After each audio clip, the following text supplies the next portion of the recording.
आदरणीय ज्योती मॅडम आणि माझ्या सोल ऊर्जा फॅमिलीला नमस्कार. मी तृप्ती परब, सिंधुदुर्ग जिल्हा, शिरोडा येथे राहते आणि माझं माहेर मुंबईमध्ये डोंबिवलीमध्ये. मेडिटेशनचा हा 5 दिवसाचा कोर्स मी फेब्रुवारीमध्ये सुरू केला. मला याची लिंक माझ्या एका फ्रेंडनी शेअर केली होती आणि मला त्यावेळेला, कारण खूप मी डिप्रेशनमध्ये होती, निगेटिव्ह फील करत होती, खूप लो एनर्जीला होती. मी खूप डॉक्टर केलेले, देव केले, सगळं झालेलं. म्हटलं आता हे पण बघूया करून, म्हणून मग मी 5 दिवसाचा मॅडमचा कोर्स जॉईन केला आणि पहिल्याच दिवसापासून मला इतका फरक जाणवला.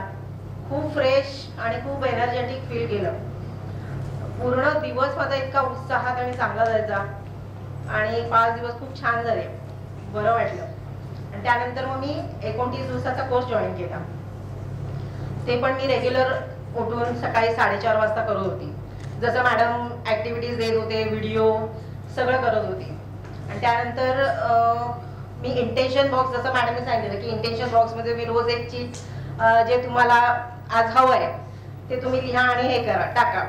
तसं मी रोज माझा दिवस आज आनंदी जाऊ दे एवढंच करत होती. एक दिवस मला असं वाटलं की चला आज मला 1,00,000 रुपये हवेत, म्हणून मी तशी चीट टाकली. आणि काय चमत्कार, 2 दिवसांनी मला युनिव्हर्सने 3,00,000 रुपये दिले. म्हणजे इतकी सरप्राईज, खूप आनंद झाला मला. हो, एकच मागितले असेल, 2 एक्स्ट्रा दिले. ते ऍक्च्युली ज्योती मॅममुळे झालंय सगळं. झाले, खर्च झाले सुद्धा.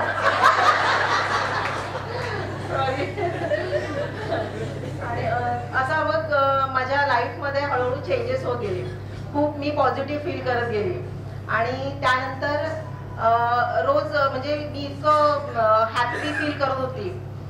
असेच मी इंटेन्शन बॉक्समध्ये रोज काही ना काही नवीन नवीन हे करत होती, शेअर टाकत होती इंटेन्शन बॉक्समध्ये लिहून. आणि त्यानंतर एक दिवस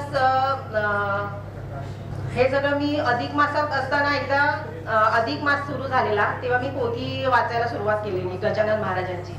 माझा एक नवस फेडायचा राहिलेला, त्या गोष्टीला जवळजवळ 20 वर्ष माझा नवस फेडायचा राहिला होता. 2 वेळेला जायचं ठरवून सुद्धा, म्हणजे बुकिंग करून पण माझं कॅन्सल मला करावं लागलेलं काही कारणामुळे. आणि असंच अधिक मासात मी पोथी वाचायला सुरुवात केली. 2 अध्याय वाचले.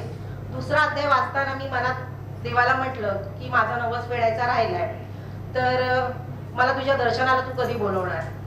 आणि बरोबर 1 तासाने माझी पोथी वाचून झाली आणि 1 तासाने मला मिस्टरांचा कॉल आला की आपल्या शेगावला जायचं ठरतंय. आणि मी शेगावला जाऊन आली, माझा नवस सुद्धा फेडून आला. आणि सगळं फक्त ज्योती मॅडममुळे झालंय.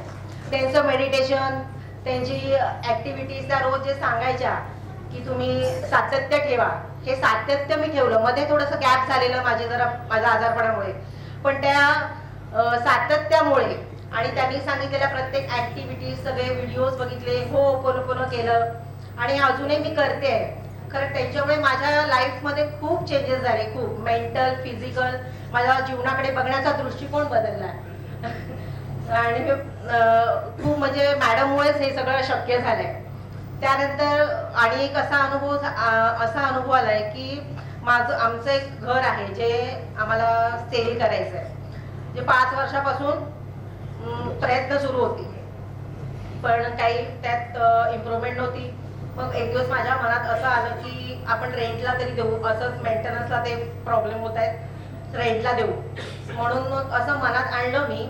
आणि सेकंड डेला सकाळी, म्हणजे आता ही डिसेंबरमधलीच गोष्ट आहे, 2ऱ्या दिवशी सकाळी 2 जण आले, घर बघितलं, आवडलं आणि मला जे रेंट हवं होतं त्या रेंटला त्यांनी ते घर घेतलं. म्हणजे मला हे खूप छान असे अनुभव आलेले आहेत, फक्त आणि फक्त ज्योती मॅडममुळे. आणि हे मेडिटेशन, त्यांनी सांगितलेल्या ऍक्टिव्हिटीज, त्यामुळे सगळं शक्य होत आहे. मॅडम, खरंच तुमचे खूप खूप, त्यांचे आभार जितके मानावे तितके खरंच खूप कमी आहेत. मी रोज मेडिटेशन करते, ऍक्टिव्हिटीज करते. सगळ्यात पहिले मी रामदास करते, त्यानंतर मॅडम बरोबर मी 7 चक्र सुद्धा करते, मग कोण करते. त्यानंतर मी दुपारच्या वेळेला फॉरगिव्हनेस हे मेडिटेशन करते. हे माझं कंटिन्यू चालू असतं. व्हिडिओज सकाळी जर नाही बघायला मिळाले तर मी दुपारच्या वेळेला बघते.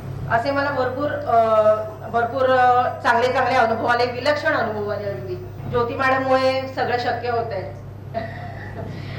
त्यांचे आभार मी कसे मानू हेच कळत नाही. मी त्यांची आयुष्यभर ऋणी राहील.